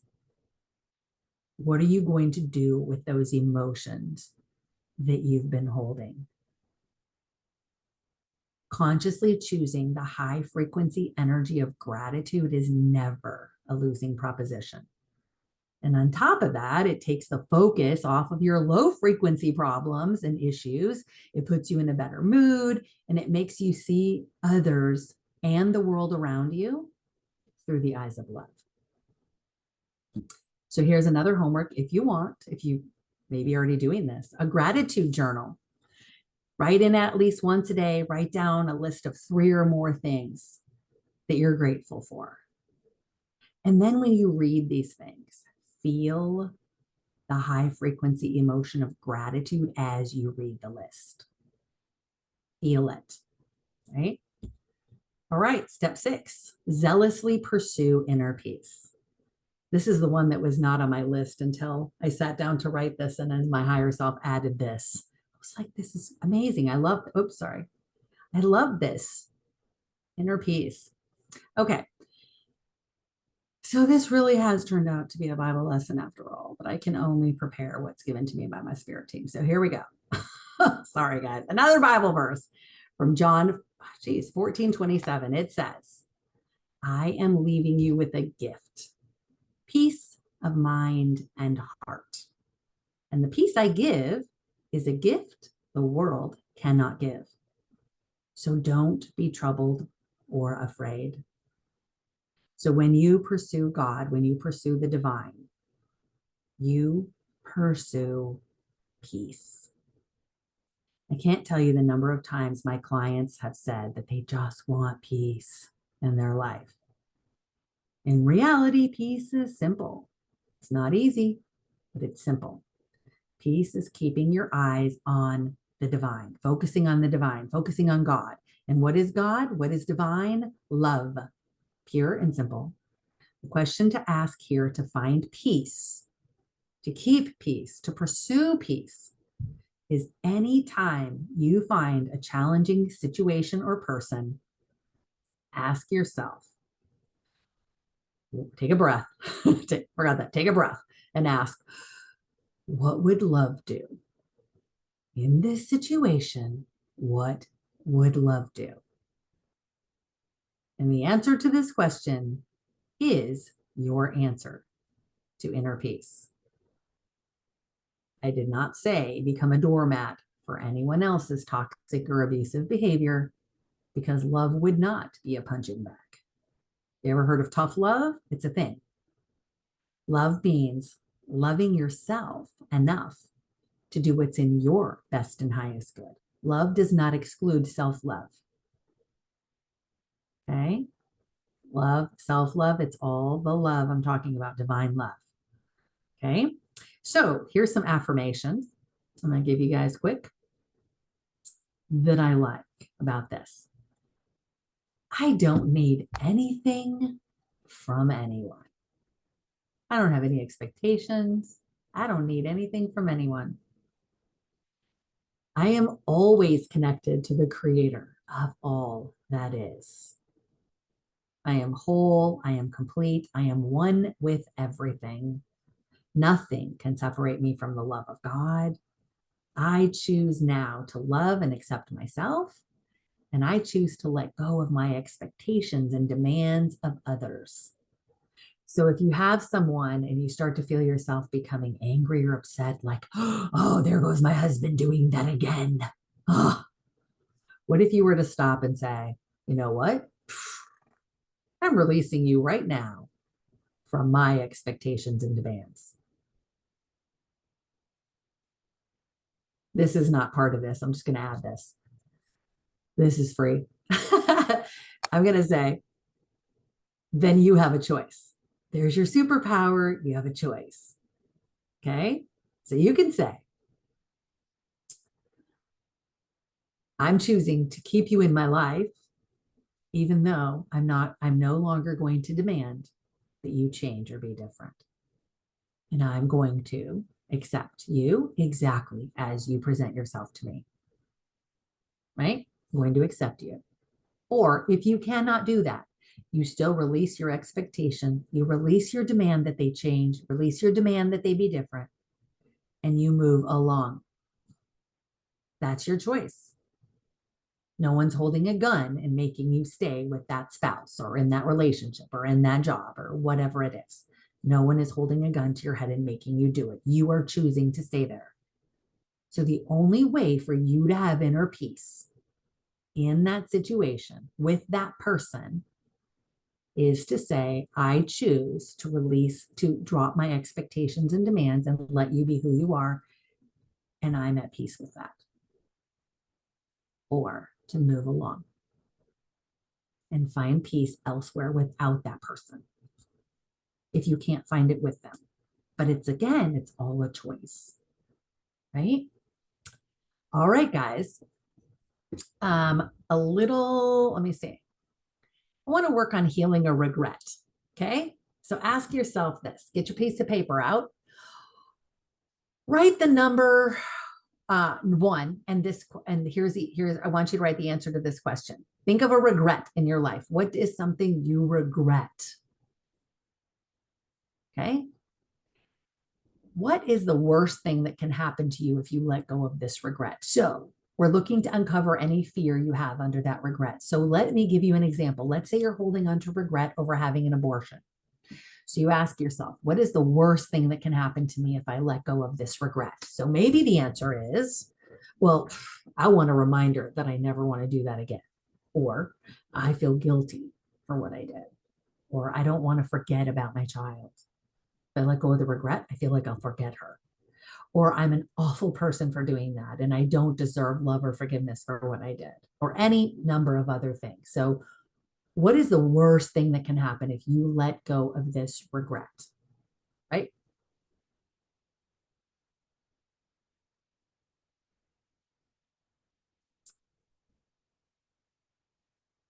All right. Now, I want you to see that regret that you have and the reason or the fear behind it. I want you to close your eyes and do a little meditation exercise. Okay. Close your eyes. I want you to see that regret as an actual thing in front of you. I hope you all have a regret that you're thinking about. Even if you no longer regret it, think of something you maybe regretted before, right? All right. I want you to choose an entity or a deity that you like to work with to do your healing. So maybe it's Jesus, maybe it's creator, maybe it's an angel, a guide, an ascended master, or some other deity. See them in your mind right now. Invite them into this healing session with your thoughts and with your intention. So they're there. As soon as you ask them to be here, they're literally there. All right. See them placing a cocoon of love around you. Maybe they spin it. Maybe they throw it over you like a blanket. See them placing a cocoon of love around you. What does this cocoon look like? What is it made of? How does it feel to be surrounded by this cocoon of love?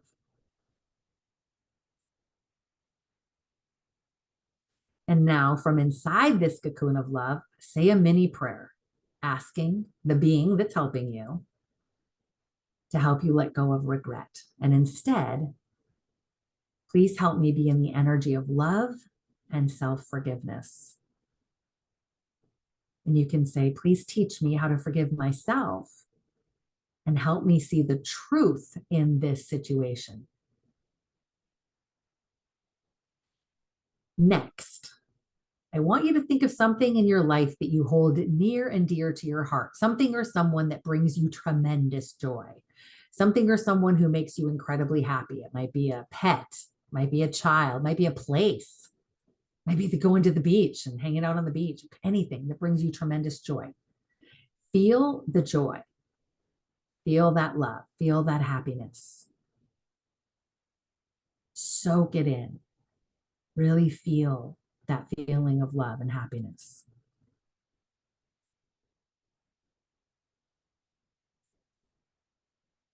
Now I want you to take that feeling of happiness and gratitude for that person or that thing And I want you to line the inside walls of your cocoon with that same energy. So it's almost like you're taking that happy, loving energy that you just had and you're painting the ceiling and the inside walls of your cocoon with that energy of love, and just slather it on all over the ceiling and the inside walls.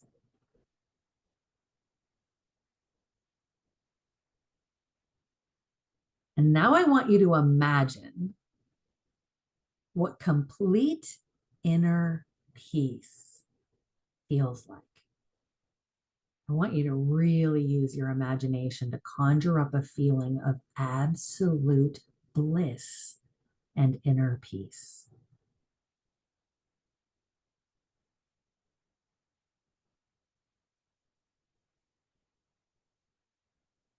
Now, take that feeling of bliss and inner peace, and just like you did with that happy love feeling, paint it on the inside wall and ceiling of your cocoon with that inner peace energy, that absolute bliss energy.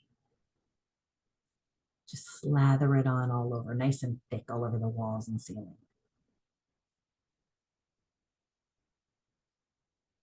And go ahead and sit back down in the middle of your cocoon, surrounded by this comfy, cozy cocoon of unconditional love, joy, bliss, gratitude, inner peace. And take that thing that you regret about your life, and I want you to hold it in your hand and hold your hand out with your palm up, just like you're displaying that regret in your hand for everyone to see. And I want you to sit there and I want you to feel all the energies at the same time, or think about them one by one. But I want you to just let the feeling of each of those energies wash over you and wash over that regret that you're holding in your hand. Let it wash over it like a gentle, caressing wave.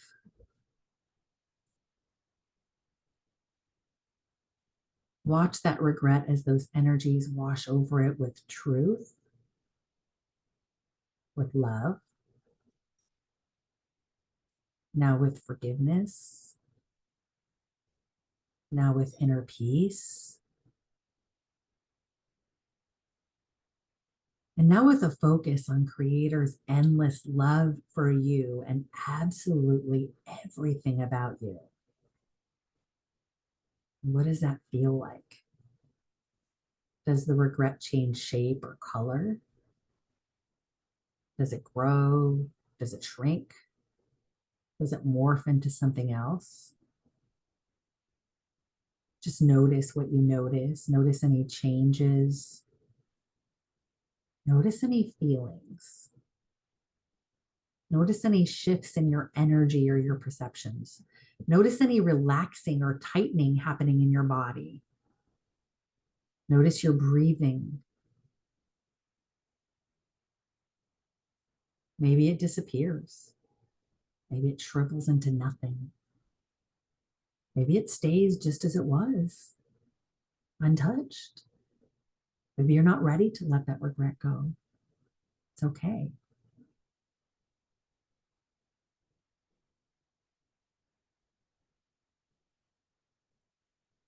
And bring yourself now to the final stage for this regret, and let it do what it's going to do, whether it's going to stay with you and stay there, or if you're going to cast it off or hand it to that deity that's helping you. And let them take it away. Or maybe you want to put it in your pocket and keep it. Finalize whatever it is now that you want to do with that regret, and let it go and be where it's going to be.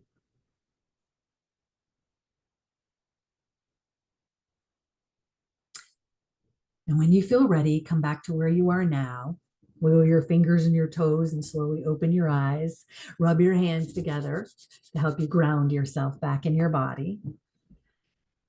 How did that feel? What did you notice? Did you notice anything? Maybe share it with the others in the chat box. I'm going to stop sharing for a minute, see if I can go look. If anyone's writing anything, if you came back ready, it feels good to go away like that. It's hard to come back. When you're sitting in a cocoon of love, with the walls all painted with energy of love, joy, inner peace.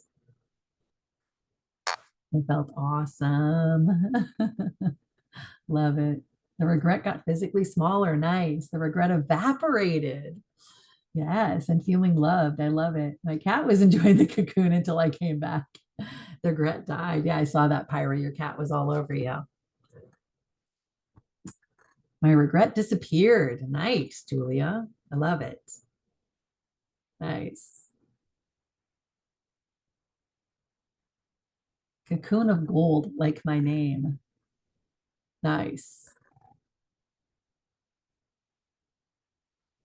This, guys, what we just did, okay, this is not part of anything I had planned. So let me just tell you this, what you just did, this exercise that you just did, was beautiful. Exercise that you just did is something that beings on other planets don't have the ability to do. They don't have the ability to take low frequency emotions and transmute them into something higher. Like I hear that all the time because, you know, some of my sessions, people end up being on other planets and even people's higher selves will tell me beings on other planets don't have the ability to do this. They don't. It is so unique to Earth and they are just in awe of human beings having the ability and the potential to be able to learn and do this, to take a low frequency emotion and transmute it into something higher. So you guys just performed something super powerful that you can, according to what I've learned and heard in many sessions, that you can only do on Earth. So pretty cool. So I think your soul's probably like, yahoo, I love this. No, I don't know if it's that they don't have imagination. I never asked why, but they just don't. Well, one thing is they don't have the low frequency emotions like we have here in a lot of planets. I mean, some planets are darker than Earth, don't get me wrong. That's believable, right? But having the ability to take a lower one and transmute it to a higher one is just, they just don't. Wow, we're superhuman, something we take for granted. 100%. We super powerful. You guys, we have a lot of superpowers, seriously. That's something called emotional alchemy. So this is an example how you can use these 6 steps, guys, to heal regret, a feeling of being rejected, or even resentment. So what you're really doing in this healing exercise is you're putting yourself in the high frequency energies of love, gratitude, forgiveness, and inner peace, and offering up that person or that problem, offering it up to love, offering it up to the divine. So just go to that safe space, go to that cocoon. You can come back there anytime and do a healing for yourself whenever any emotions feel heavy and you want a healing and you want to give it up to the divine. Okay. Let me share my screen again. Quick. We did that. Okay. So as we end this, I just want to remind you guys, because we've been through a lot, don't forget, send me an email, respond back to me, whatever you want with that email I sent you earlier. And let me know if you want to be part of my free 3-hour theta healing class on the evening of April 3rd. It's in the evening. So it's Thursday evening. And if you want to continue on, I'm going to send you guys an email afterwards anyway, just kind of telling you all about it and giving you all the dates for all the classes, because you got to go through 4 classes, 4 weekends. Remember I told you? To really understand theta healing and to become a certified practitioner so you can practice and use this healing modality as a business or to heal others if you want, or just use it for yourself, which is what most people do. But I'll send you the information on that so you can clear your calendar for all the dates that are coming up after April 3rd. But I'd love to see you guys there on April 3rd. Okay, and now I hope you guys enjoyed that. I promised you that I was going to be doing a drawing, and I drew the names before we started to save time.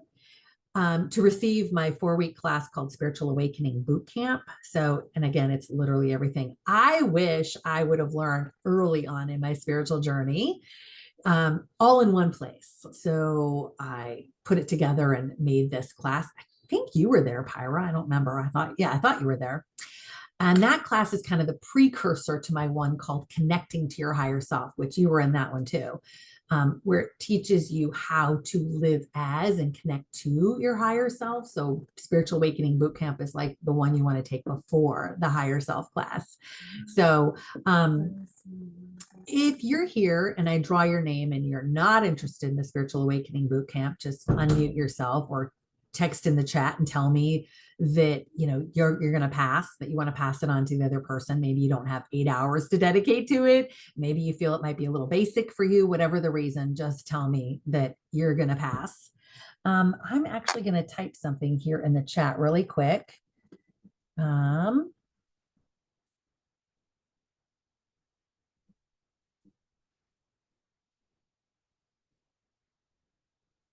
Okay, I just typed a link in the chat. If you guys can give me 1 minute of your time before I draw the names. Oh, if you're not here, you're not going to be able to win. So you won't be able to win. So if I call you out, unmute yourself right away or jump in the chat and say, I'm here, I want it, or pass. Okay. If not, I'm going to assume you're not here. But if you guys can click on that link, I'm going to be quiet for 1 minute. If you guys can do me a huge favor, I want to ask everyone if they would please complete a super short 3-question feedback survey to let me know what you thought of the class. Like, I truly, truly value your feedback because it helps me grow and improve. And the third question is a comment box. You can type any comment. I so appreciate those. Just be gentle, be kind, be loving, constructive feedback, right? Pyra's like, because my goal, again, I want to make it worth your time. So I'm going to be quiet for 1 minute. If you guys would please do me the favor, and then I will do the drawing. Just click on that link and do that really super short survey. And if you're watching this as a replay, you can complete the survey by going to www.wokelightworker.com/5 steps. So wokelightworker.com/5 steps. And that would be much appreciated. Just a few moments. If you had a few moments to stay on, since I don't have time to do that healing that I wanted to do, does anyone have any questions that they want to ask about anything we covered today at all? Anything at all? Anybody? It's wording it. What did you say? It's wording it. It's wording it. Yeah.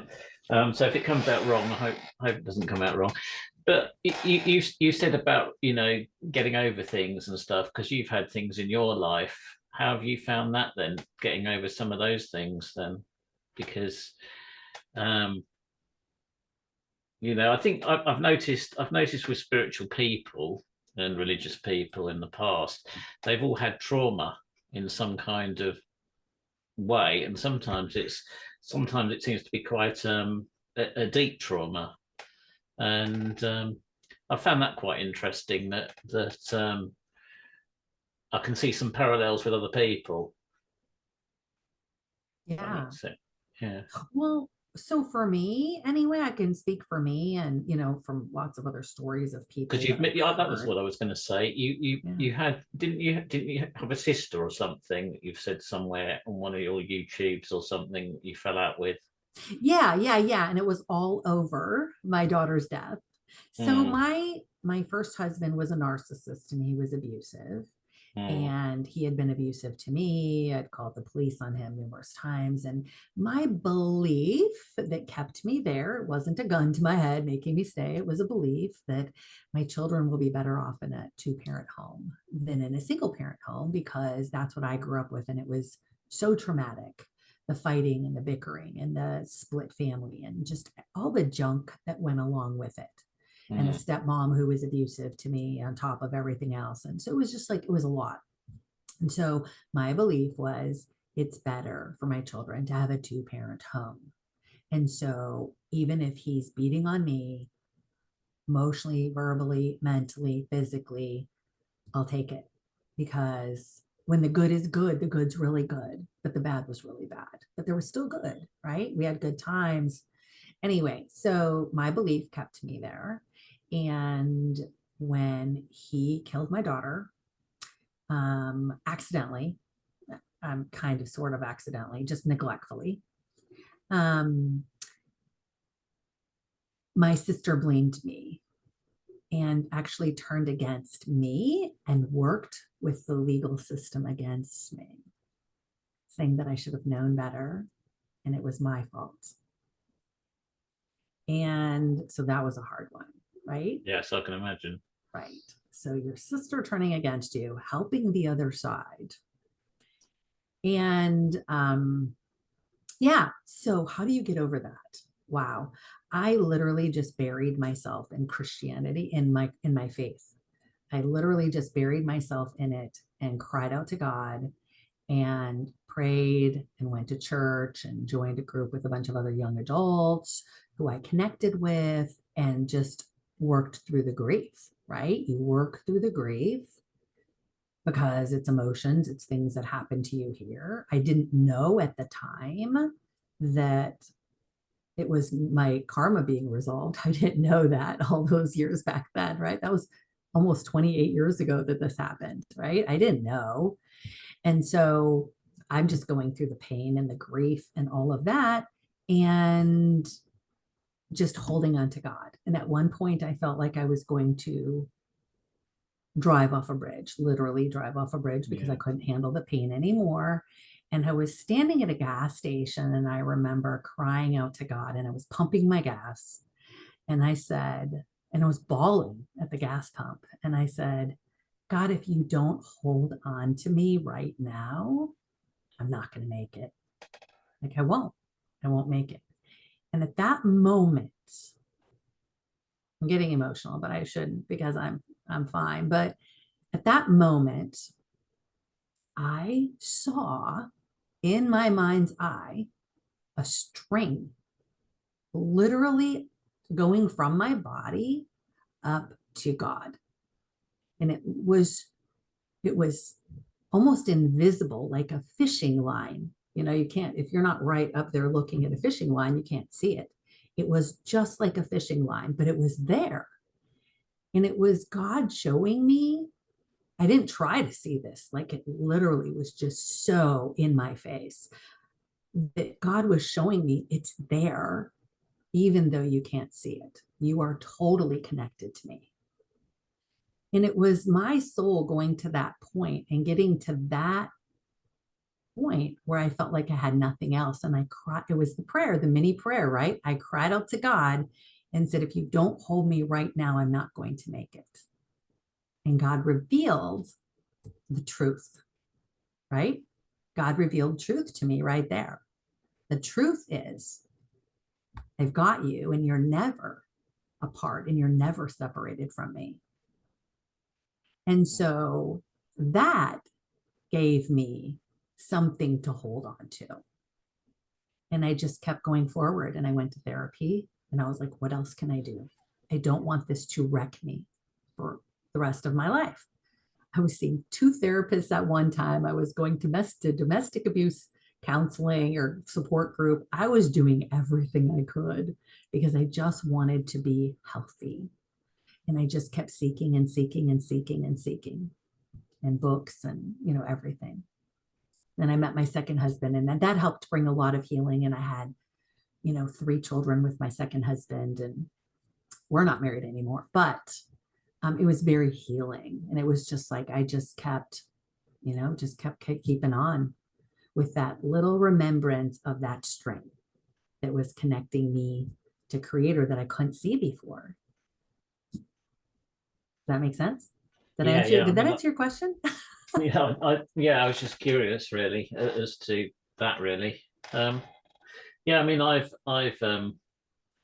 was thinking about some of the things when you were doing your speech or your talk or whatever you call these things. Was that you know, I was thinking about actually the one of the things that I was realizing was that I was grateful for a couple of things, a couple of experiences. The one where you were doing about the paper, And one of my friends that I knew and people I've known, and I'm not the greatest socially, but that taught me some stuff. And I was actually, you said not everybody writes things down, but I was thinking some of those things were teaching me some things. Um, so, for example, this friend of mine, I think we sort of parted company partly because of the fact that he drinks a lot, and that was one of the factors. But you were saying one of the things I was realizing from that was that a lot of those situations that he's been, the reason that he does some of that is because of how his family life was growing up and how people appreciated him, and what they, some things they said to him and his recognition, and and there's a lot of things there, and the bit that gave me gratitude in that was because the bit that gave me gratitude in that was because I haven't been in that situation. I'm actually a little bit more luckier in security side of things. Still not absolutely secure, and I've had some health issues and things, but it made me realise that he has had a hard experience, trying to get by and security and all that side of things. He's just a bit frustrating because he's a bit like me. We've both got sort of tendencies in sort of like autism areas, I suppose. He's got his and I've got mine, and it's been about 4 years that since I'm not really spoken to him. I got a bit frustrated with him because I wanted to try and help him out. He kept avoiding it. It got me annoyed because I could see things happening if he didn't. And I was trying to prevent that happening, and I got frustrated. Why would you try to prevent someone from having the lessons that their soul is attracting to them? Well, no, he was going to have issues with. I was worried about him losing his security, and then that being more difficult and causing him more stress. Right. So that's my question, though. Yeah. So we try to help people without realizing that there's only two ways we can help people. Yeah. This is higher selves have said this too. One is if someone comes to us and specifically asks us for help, and they truly want our help and say, gosh, what can I do? Can you help me? They're open, right? They've asked you for assistance. They're open to it. And they're open to listening to your advice and following it. The other way that we can help people is just by being an example to them and living our life of self-love and living life to our best. Well, it is. I'm a bit of a contradictory sometimes. I do think that sometimes it's very easy to say to other people how to do things, but there's things I should be doing and things I should be changing, making different, and so it's but if someone's not asking for our help, that's my whole point. They're not open to it, right? They're not open to it. It's not for them, and they are attracting the lessons to them. We attract the lessons to us that are going to help us learn. And usually how us humans, because we're unconsciously going through this life, the way we learn is through pain and suffering and bumping up against a wall or smashing into a wall and going, ow, that hurts. And then they'll smash up against it again and go, ow, that hurts. And they'll do it again and again and again. And every time they're like, okay, now I'm getting tired of smashing up against this wall because now it's really, really hurting. Maybe I should do something different. Maybe I need to make a different choice. And then they're open. I think fear is my problem. I fear not succeeding a little bit, and also reject a bit of if I try something and it doesn't work, then it can be, from immediate family, it can be a bit difficult. So I want to change things, but if I'm frightened of upsetting the balance as well. So Mm. yeah, I want Sounds, to. yeah. That's the area. Sounds like you're looking for that fake love we have on earth and that fake acceptance. And right. Mm, So why do you need that? Right? What is it in you? That's the question, right? What is it in you that makes you think you need that? What is it in you that needs to be healed or have a shift in perspective to make you realize you don't need that and that it doesn't matter what anyone else says and that it's your life, Y-O-U-R, not their I life. do. I do tend to take how other people perceive me, I think, a little bit to Right. heart. Yeah.